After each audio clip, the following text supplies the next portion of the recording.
ఈ బడ్జెట్ తెలంగాణ ప్రజల్ని తిరోగమనంలోకి తీసుకెళ్లేలా ఉందన్నారు బీజేపీ ఎమ్మెల్యే పాల్వాయి హరీష్ బాబు. ఇది దివాలా కోరు ప్రభుత్వమని, దివాలా కోరు బడ్జెట్ అని ఆగ్రహం వ్యక్తం చేశారు. ఇచ్చిన హామీలు అమలు చేయలేమని ప్రజల ముందు చంపులు వేసుకోవాలన్నారు. రేవంత్ ప్రభుత్వం ప్రధాన ఆదాయ వనరు అప్పులు మాత్రమే అని విమర్శించారు. డబుల్ ఇంజిన్ సర్కార్ వస్తేనే రాష్ట్రంలో అభివృద్ధి జరుగుతుందని అన్నారు.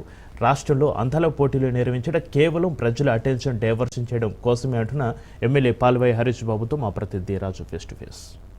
బడ్జెట్ పై మాట్లాడేందుకు మనతో బీజేపీ ఎమ్మెల్యే గారు ఉన్నారు. బీజేపీ ఎమ్మెల్యే ఇతను మాట్లాడే ప్రయత్నం చేద్దాం. సార్ చెప్పండి, అంటే ఈ రోజు రాష్ట్ర ప్రభుత్వం ప్రవేశపెట్టినటువంటి బడ్జెట్ 3 లక్షల కోట్ల పైచలకు బడ్జెట్ను ఎట్లా చూస్తారు బీజేపీ పార్టీ? ఇది బట్టి కాకి లెక్కల బడ్జెట్ ఇది.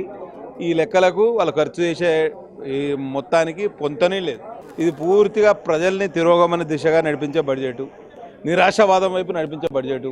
వాళ్ళు ఇచ్చిన ఉచిత హామీలు ఏవి కూడా కేటాయింపులు చేయలేదు, కొత్తగా ఏం పథకాలు ప్రవేశపెట్టలేదు.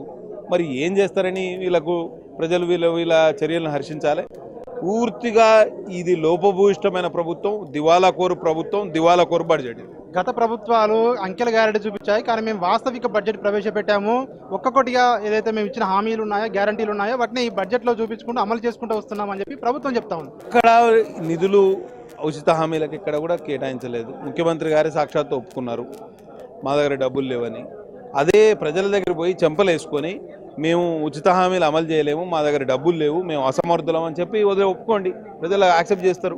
ఈ అడ్డగోలు మాటలు ఎందుకు, ఈ తిమ్మిని మమ్మి చేసే మాటలు ఎందుకు? కాబట్టి బడ్జెట్ పెంచిందము, అంకెలు మాత్రమే పెంచారు, కేటాయింపులు మాత్రమే పెంచారు. ఖర్చు అంత పోయినసారి నాకు తెలిసి లెక్కల ప్రకారం అది కరెక్ట్. ఇంకా మార్చి 31 వరకు మనకు లెక్క దొరకలే, కానీ నాకు తెలిసి 1 లక్ష కోట్ల లోటు ఆ 2,90,000 కోట్ల బడ్జెట్ కేటాయింపులు ఏవైతే ఉన్నాయో అందులో 1 లక్ష కోట్ల లోటే ఉన్నదనిపిస్తుంది. ఎందుకంటే వీళ్ళు 1,60,000 కోట్ల అప్పు తీసుకోవాల్సిన పరిస్థితి. కాబట్టి వీళ్ళ ప్రధాన ఆదాయ వనరు కూడా రిజిస్ట్రేషన్ అండ్ స్టాంప్ డ్యూటీ కాదు, ఎక్సైజు డిపార్ట్మెంట్ కాదు. వీళ్ళ ప్రధాన ఆదాయ వనరు అప్పు చేస్తే పప్పు కూడా అనేది వెనకటి సామెత.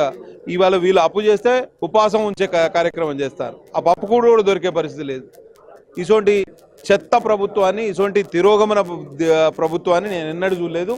ఇది మొత్తం తెలంగాణ ప్రజానికాన్ని నట్టేయటం వస్తుంది, నిరాశావాదం వైపు నడిపిస్తుంది.